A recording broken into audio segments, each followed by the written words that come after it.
నమస్తే అండి అందరికీ శ్రీమాత్రే నమః. మే 16వ తేదీన శనివారం మనకి అమావాస్య వస్తుంది. దీన్ని ముఖ్యంగా శని జయంతిగా కూడా జరుపుకుంటాము. శని జయంతి అలాగే అమావాస్య శనివారం వచ్చినప్పుడు జాతకంలో శని భగవానుడి స్థానం బాగలేకపోయి చాలామంది ఇబ్బంది పడుతూ ఉంటారు.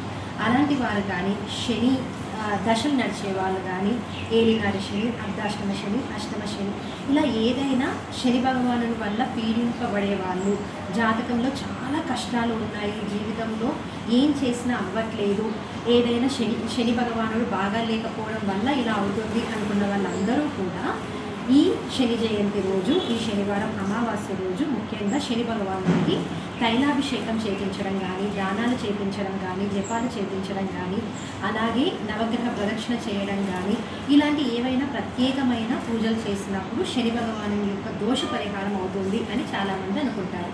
కానీ జ్యోతిష శాస్త్రం ప్రకారం శని భగవానుడు కర్మకారకుడు. ఎవరైనా సరే వాళ్ళ నిత్య జీవితంలో డిసిప్లిన్గా లేకపోవడము, అబద్ధాలు ఆడడము, లేదా వాళ్ళ పనులు వాళ్ళు కరెక్ట్ చేయకపోవడము, పని మీద నిబద్ధత లేకపోవడము, ఇలాంటివి ఎలాంటివి ఉన్నా సరే శని భగవానుడు అస్సలు ఆయన ఎలాంటి అనుగ్రహాన్ని ఇవ్వడు. మీరు ఎన్ని తైలాభిషేకాలు చేసినా, దానాలు చేసినా, హోమాలు చేసినా, జపాలు చేసినా అది కొంత మేరకు మాత్రమే శని భగవాను యొక్క చెడు దృష్టిని తగ్గిస్తుంది, కానీ పూర్తిగా కాదు.